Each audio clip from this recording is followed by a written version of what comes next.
Magandang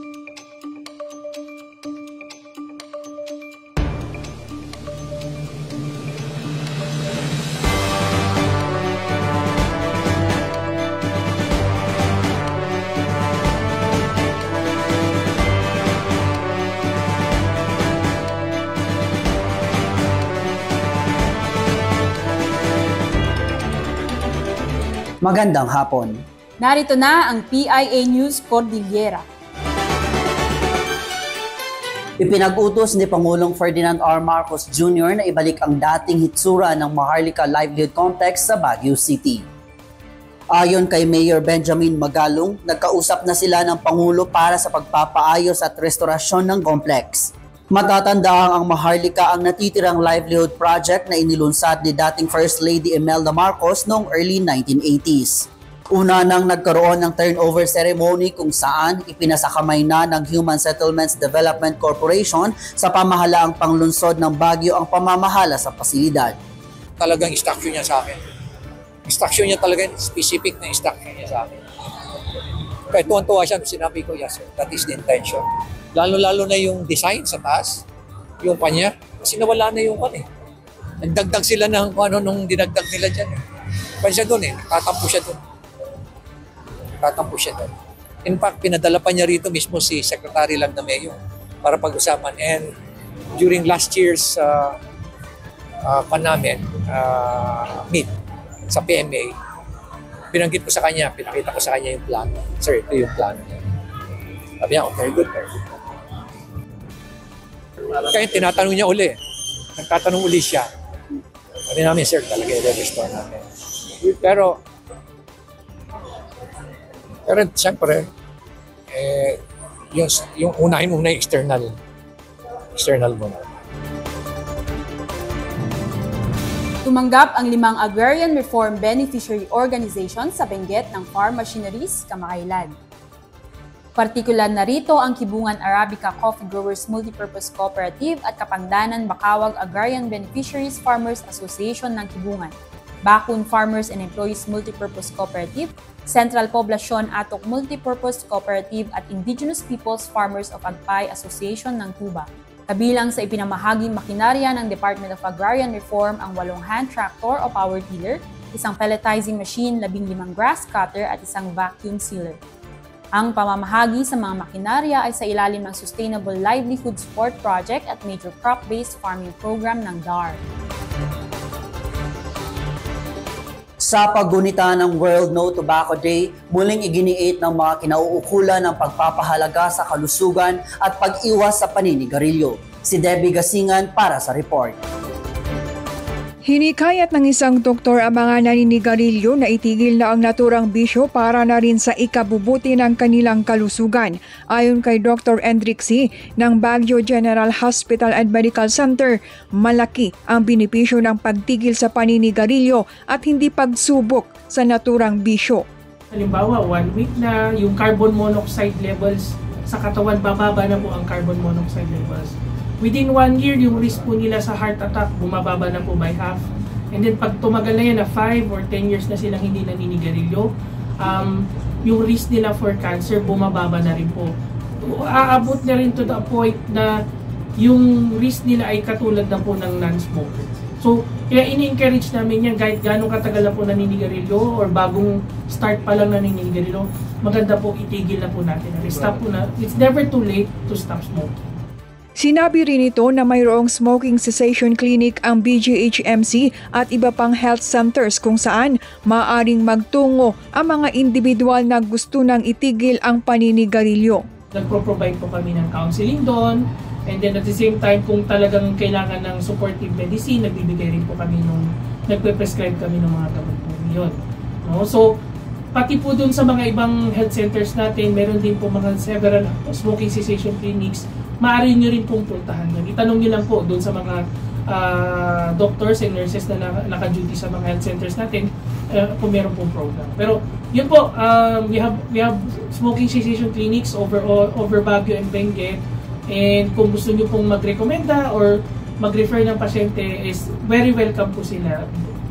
Pupapuntahin nyo lang po. Binigyang diin ni Dr. C na nakamamatay ang paninigarilyo at paggamit ng vape kaya marapat lamang na itigil na ito. Ang May 31 ay World No Tobacco Day kung saan ang tema ngayong taon ay Unmasking the Appeal, Exposing Industry Tactics on Tobacco and Nicotine Products. Debbie Gasingan para sa PIA News, Cordillera. Sinisikap ng Government Service Insurance System o GSIS na mapanatili ang updated at reliable database ng ahensya. Kamakailan ay isinagawa ang taunang retraining ng primary o alternative agency authorized officers at electronic remittance handlers. Nakibahagi sa aktibidad ang kinatawan ng iba't ibang national government agencies, local government units at government-owned and controlled corporations mula Mountain Province, Benguet at Baguio City. Kinilala rin ng GSIS ang mga ahensya na may 100% collection efficiency ng premiums at loans, ahensya na nakapagbayad ng unpaid premiums at mga ahensya na may 100% GSIS Touch compliance. Sumailalim sa Entrepreneurial Development Training Seminar ang 14 na OFW returnees sa lalawigan ng Abra. Isinagawa kamakailan ng naturang training sa ilalim ng Balik Pinas, Balik Hanap Buhay na programa ng Overseas Workers Welfare Administration o OWA. Tinuruan ng mga partisipante ng business plan preparation. Nakatakda rin silang tumanggap ng cash assistance na 5,000 piso hanggang 20,000 piso bilang startup o karagdagang kapital sa kanilang pangkabuhayan. Ang Balik Pinas, Balik Hanap Buhay program ay isang package ng livelihood support and assistance na naglalayong matulungan ng mga OFW returnees na distressed, displaced o nagtapos ang kontrata sa ibayong dagat.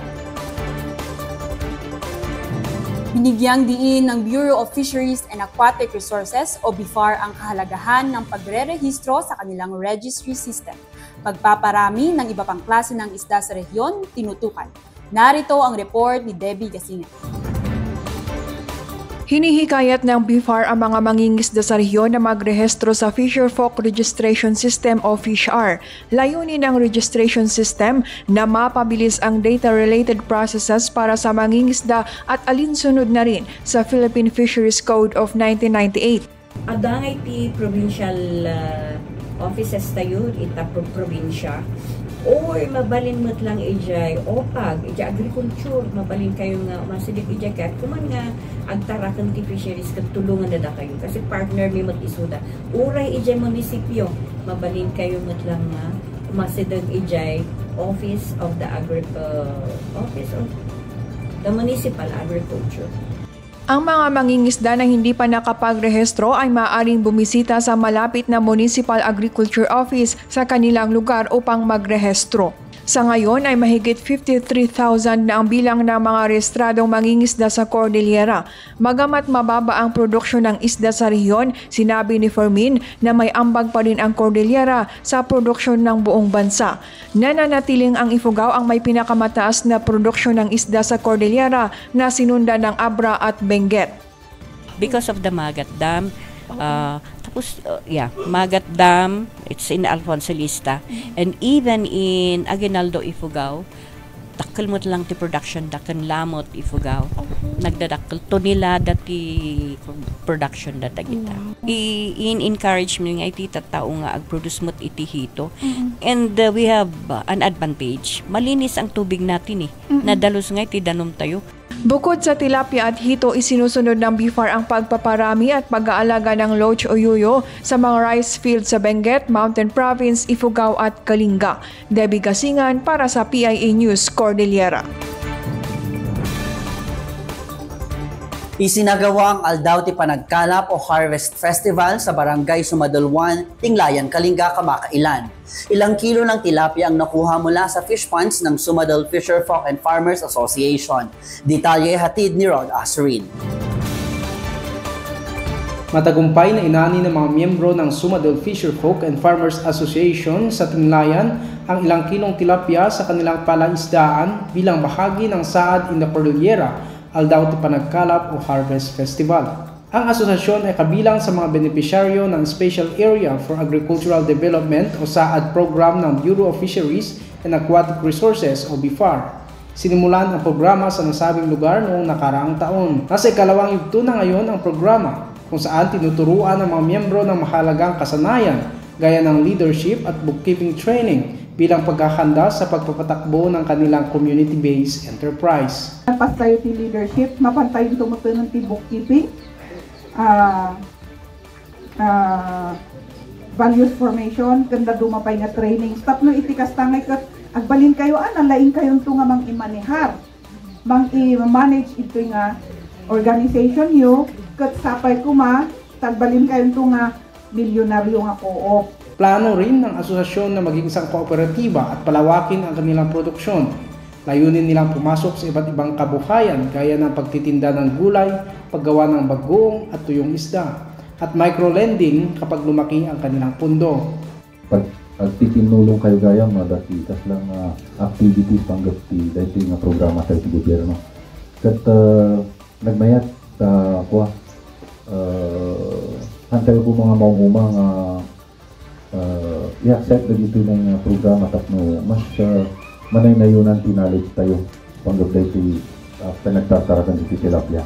Hinimok naman ni SFFA President Bobby Duwaging ang mga miyembro na seryosuhin ang mga training at sundin ang mga lituntunin upang mapabuti pa ang kanilang produksyon. Awate kanya tayo, tatlo sumurot tayo amin iti ibagada no kunada nga kastoy aramiden tayo tatlo aduti maapit aramiden tayo tatlo iti kastakit hanga sayang ti banlog tayo gastos ti gobyerno kanya tayo tatlo iti kastakit agpaparehas nga agbaligi tayo met. Ang SAAD ay 5 taong programa ng pamahalaan upang mabawasan ang kahirapan at mapaunlad ang kabuhayan ng mga magsasaka at mangingisda sa mga liblib na lugar ng bansa. Mula sa PIA Kalinga, Rod Asurin para sa PIA News, Cordillera.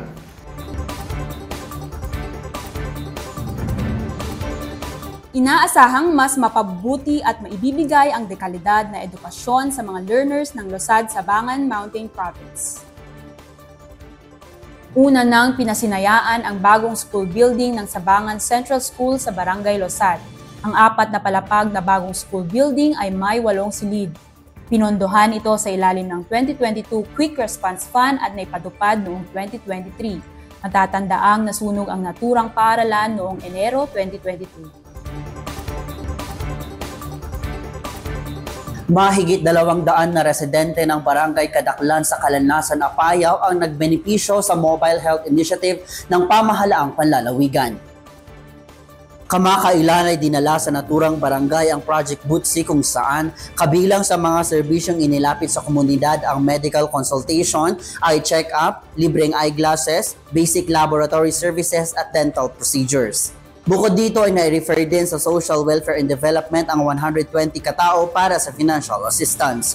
Suportado ng Project Butsi ang health agenda ng mga namumunong opisyal ng lalawigan kung saan itinataguyod ang inklusibo at dekalidad na healthcare lalo na sa mga geographically isolated and disadvantaged areas. Yan lamang ang ilan sa mga balitang ating nakalap ngayong linggo. Para sa iba pang news updates, i-follow kami sa aming Facebook, Philippine Information Agency Cordillera Administrative Region at sa X-Amp sa PIA_Cordillera. Mag-subscribe din sa aming TikTok, Spotify at YouTube channel na PIA Cordillera. Ako po si Iril Signal. At ako naman po si Clint Isvan Tutanes na Imbag Amalam.